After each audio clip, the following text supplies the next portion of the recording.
अस्सलाम वालेकुम नाज़रीन, आज हम एक अहम टॉपिक पे बात करेंगे कि चालान जो है वो कितने दिनों में जमा करवाना चाहिए और उस चालान पे अगर नहीं करवाया जाता तो उसका ज़िम्मेदार कौन होता है, चालान होता क्या है। और उसके साथ ये भी बात करेंगे कि जेलों में बहुत ज़्यादा जो मुल्ज़मान हैं वो इस वक्त इस इंतज़ार में हैं कि उनका चालान जल्दी सबमिट हो और वो रिहा हों। और बहुत से केसेस हमने ये भी देखा कि जब कोई मुलजिम वफ़ात पा जाता है लेकिन उसका जो चालान है वो अदालतों में नहीं भिजवाया जाता। मुल्तान की बात करें तो 21,000 से ज़्यादा चालान अभी भी 5-5 सालों से जो है वो पुलिस के पास मौजूद हैं, अदालतों में नहीं भिजवाया गया, जिसकी वजह से बहुत ज़्यादा नुकसान हो रहा है मुलजिम को भी और मुद्दाई को भी।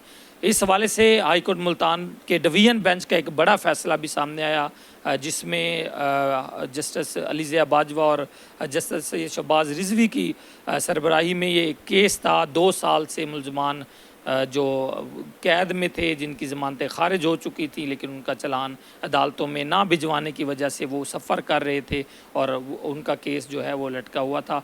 इसमें प्रोसिक्यूटर जनरल पंजाब सैयद फराद अली शाह को भी अदालत में बुलाया गया, एडिशनल आईजी को भी, फॉरेंसिक लैब के इंचार्ज को भी, और उसके साथ प्रोसिक्यूटर्स ने भी अपना जो किरदार अदा किया। अप्रूव्ड फॉर जजमेंट जो अप्रूव भी कर दी गई है। क्या फंडामेंटल राइट्स हैं, चालान होता क्या है, इस हवाले से एडिशनल प्रोसिक्यूटर हमारे साथ मौजूद हैं। अब्दुल वदूद साहब, बहुत शुक्रिया सर, आपने कीमती वक्त दिया। बेसिकली ये चालान होता क्या है, कब बनता है और कितने दिनों का जो कवानीन है, इस सबसे पहले इस पे हम एफआईआर दर्ज होने के बाद ये पुलिस की ज़िम्मेदारी है कि वो एविडेंस कलेक्ट करे। एविडेंस कलेक्ट करने के बाद 14 दिन के अंदर 173 की जो रिक्वायरमेंट है सीआरपीसी की, 14 दिन में और 3 दिन का ग्रेस पीरियड है। इसमें चालान अदालत में पेश करना ज़रूरी है और इस जजमेंट में यही होल्ड हुआ है कि ये मुल्ज़िम का ये फंडामेंटल राइट है कि 14 दिन के अंदर उसका चालान दिया जाए।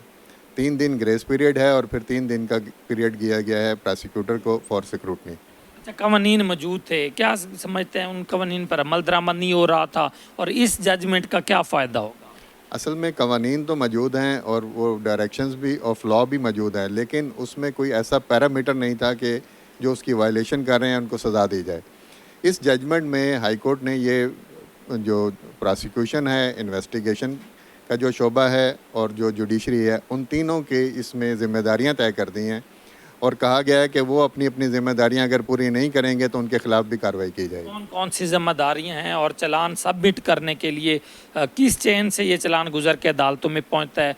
कहीं अगर चेन ब्रेक होती है तो उसका ज़िम्मेदार कौन होगा? जजमेंट्स के अहम जो पैरामीटर्स थे, जो अहम लाइंस हैं, उस वाले इस जजमेंट में सबसे पहली बात तो ये की गई कि हकीम मुमताज़ केस जो 2002 का सुप्रीम कोर्ट की एक डायरेक्शन थी उसको फॉलो किया जाए। फिर उन्होंने डिस्ट्रिक्ट एंड सेशन जज की ज़िम्मेदारी ये लगाई कि वो जेलों का विज़िट करेंगे और डिस्ट्रिक्ट प्रोसिक्यूटर्स को साथ लेकर जाएंगे। फिर प्रोसिक्यूटर की भी ये ज़िम्मेदारी है कि वो जैसे ही 14 दिन गुजरे एफआईआर उनके पास आ जाती है, वो एसपी इन्वेस्टिगेशन को एक लेटर लिखेंगे और एसपी इन्वेस्टिगेशन पुलिस से इंश्योर करवाएंगे कि 14 दिन के अंदर चालान जमा हो। अगर 14 दिन के अंदर वो चालान जमा नहीं होता और प्रोसिक्यूटर वो लेटर नहीं लिखते तो इस जजमेंट में ये कहा गया है कि सेक्रेटरी प्रोसिक्यूशन एक्टिव करेंगे इंस्पेक्टोरेट वालों को और वो उस प्रोसिक्यूटर के ख़िलाफ़ डिपार्टमेंटल एक्शन रिकमेंड करेंगे जिसने नेग्लिजेंस की है।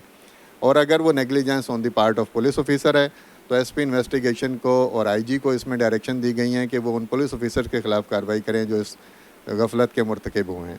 इसी तरह इसमें मजिस्ट्रेट के सुपरवाइजरी जुरिस्डिक्शन को भी इसमें डिस्कस किया गया है कि मजिस्ट्रेट की भी जिम्मेदारी है कि जब रिमांड के लिए केस उसके पास पेश हो तो वो इंश्योर करें कि 14 दिन के अंदर उन्होंने इसको चालान को मंगवाना है और पुलिस ऑफिसर को डायरेक्शन देनी है। और जो 344 का रिमांड है वो आंखें बंद करके मैकेनिकल अंदाज में नहीं देना, बल्कि उसमें बाकायदगी से उसको गौर व फिक्र करके 14 दिन में इंश्योर करवाएं ताकि मुलजिम के राइट्स जो हैं वो भी मुतासर ना हों। बहुत से केसेस में हम ये भी देख रहे होते हैं कि जब कोई माल मुकदमा बरामदगी होती है या डीएनए होता है या फोरेंसिक में चीज़ें लाहौर भेजी जाती हैं तो अदालतों में एक बात आ रही होती है कि अभी फोरेंसिक से रिपोर्ट नहीं आई, जिस वजह से चालान सबमिट करवाना पॉसिबल नहीं है।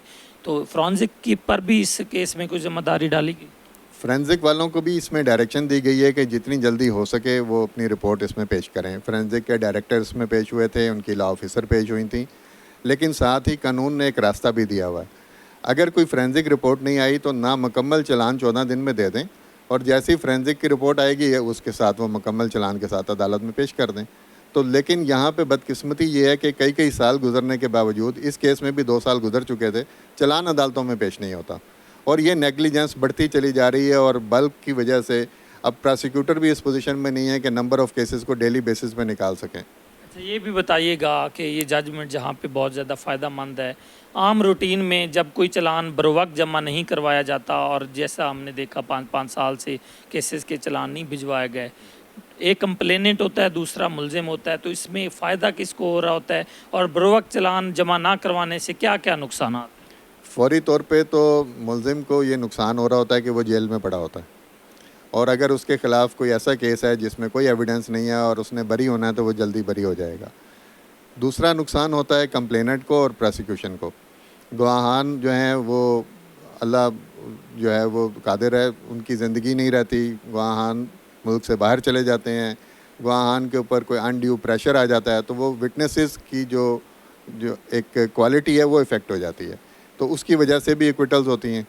तो अगर वो बर वक्त चालान अदालत में आ जाए और गवाहान रिकॉर्ड हो जाएँ तो केस तो दिनों में ख़त्म हो जाए। सेशंस जो हैं, सेशन जजेस जो हैं, वो सेशंस का मतलब ही यही था कि वो 2 या 3 सेशंस में ट्रायल कंप्लीट हो जाए, लेकिन बदकिस्मती ये है कि हमने उस सेशंस के लफ्ज़ को इग्नोर कर दिया और वो सेशन ट्रायल भी कई कई साल से नहीं हो रहे। अच्छा, ये इस जजमेंट की रोशनी में आप क्या मैसेज देना चाहेंगे उन आईओज़ को, उन प्रोसिक्यूटर्स को या जुडिशरी के उन अफसरान को या इनके साथ जितने भी स्टेक होल्डर्स हैं कि वो अपना किरदार किस तरह से जो है वो पूरा करें, क्या मैसेज देंगे? मैसेज यही है कि जो कॉन्स्टिट्यूशन ने राइट्स सिक्योर किए हैं, चाहे वो मुलजिम के हैं, चाहे वो कंप्लेनेंट के हैं, और जो ज़िम्मेदारियां हैं प्रोसिक्यूशन की, इन्वेस्टिगेशन की और जुडिशरी की, वो इसकी रोशनी में उन्होंने डायरेक्शन दी हैं, उसको ओबे करें और यही हमारी बुनियादी ड्यूटी है। अगर हम अपनी ड्यूटी पूरी नहीं कर रहे तो हम जस्टिफाई नहीं कर रहे अपनी प्रेजेंस को। तो ये हर एक को अपनी ड्यूटी पूरी करनी चाहिए। जी बिल्कुल, हर एक को अपनी ड्यूटी भी पूरी करनी चाहिए।